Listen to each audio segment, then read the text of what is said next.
आपसे एक बात कही थी कि मैं गोरखपुर क्यों गया था, क्यों कुछ चीज़ें रह गई थी और उस पर माननीय मुख्यमंत्री कार्यालय से आख्या मांगी गई है। अगर वह सभी चीज़ें शामिल हो गई उस चर्चा में और उस पर निर्णय हो गया तो निश्चित ही हमारे दिन अच्छे होंगे।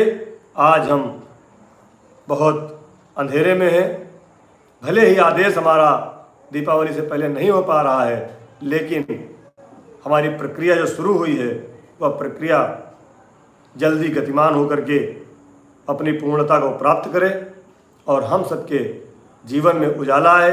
यही सब बातें आपसे करनी थी।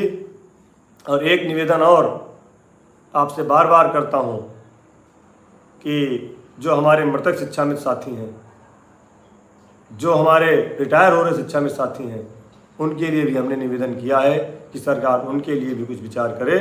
उस पर माननीय मंत्री जी ने सहमति भी जताई है। मैं माननीय मंत्री जी को भी धन्यवाद दूंगा। इस समय माननीय शिक्षा मंत्री जी हमारे प्रकरण पर पूरी तरह गंभीर हैं और हमारा अच्छे से अच्छा कराने में उनकी अहम भूमिका है।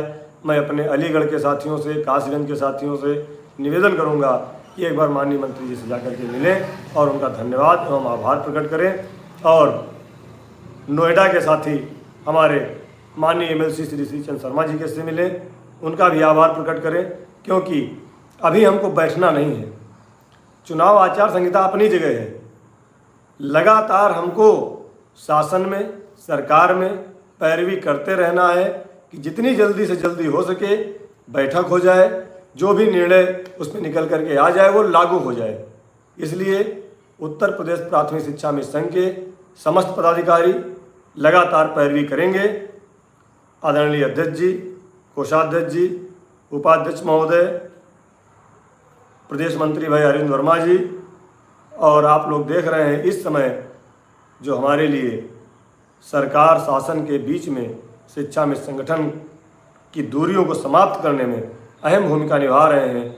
मेरठ सहारनपुर से शिक्षक एमएलसी, प्रदेश संयोजक शिक्षक प्रकोष्ठ, हमारे गुरुजी संरक्षक श्री श्रीचंद शर्मा जी, उनका भी आभार आप लोग प्रकट करें और निश्चित ही उनके साथ मिल करके अगले सप्ताह में फिर हम लोग अपनी पैरवी लगातार जारी रखेंगे।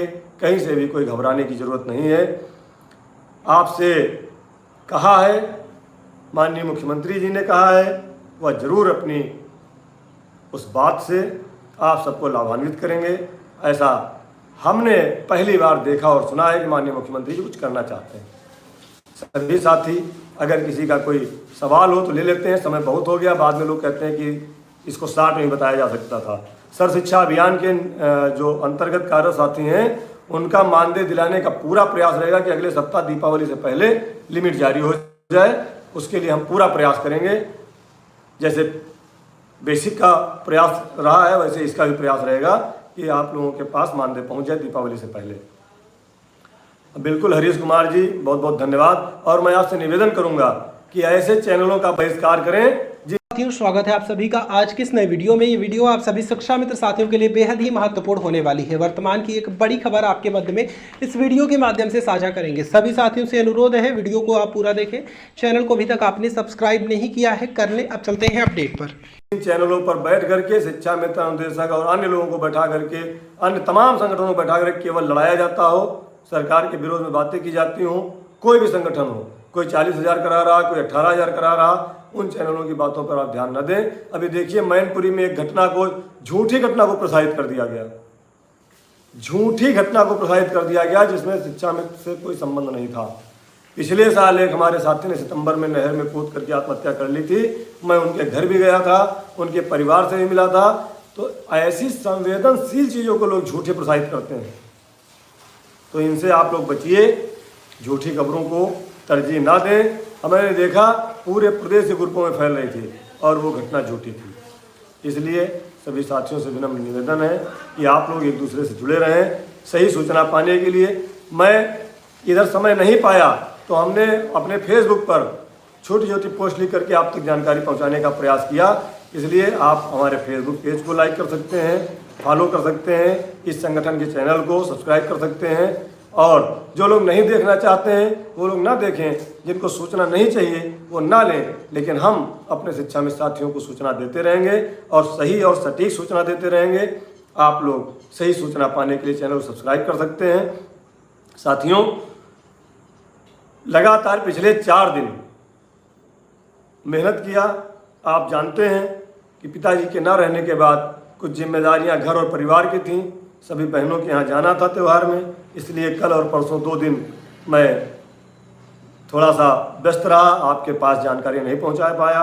मैं क्षमा चाहता हूँ, लेकिन मैंने फेसबुक पे जो भी जानकारी थी वो साझा की थी और कोशिश करूँगा कि दिन प्रतिदिन की सूचना आप तक पहुँचती रहे, आप लोग सही सूचना पाते रहें और कहीं से भी परेशान होने की ज़रूरत नहीं है। जहाँ इतने साल बीत गए, जहाँ पर संवाद बिल्कुल बंद था, जहाँ माननीय मुख्यमंत्री जी शिक्षा मित्र के पदाधिकारियों के नाम से मिलना नहीं चाहते थे, वहाँ एक रास्ता खुला है। माननीय मुख्यमंत्री जी ने बात किया है, आश्वासन दिया है, उन्होंने खुद कहा है, इसलिए हमें पूरा भरोसा है। और आप सभी साथियों को पुनः धन्यवाद, आभार, प्रणाम। सभी बहनों को करवा चौथ की हार्दिक बधाई एवं शुभकामनाएं। जो लोग भ्रमित करते हैं, मैंने अपने वीडियो में कहीं नहीं कहा था कि मंगलवार को शासनादेश हो जाएगा, लेकिन फिर भी लोग झूठी अफवाह फैलाते रहे। हमने कहा था ईश्वर कृपा करें कि मंगलवार से मंगलमय शुरू हो जाए, क्योंकि हमारा मुलाकात का समय था। नहीं मुलाकात हो पाई, एक दिन बाद हुई। तो इसलिए झूठ ज़्यादा दिन नहीं चलता है, सच हमेशा चलता है। साथियों, राजू जी, ऐसा कुछ नहीं है।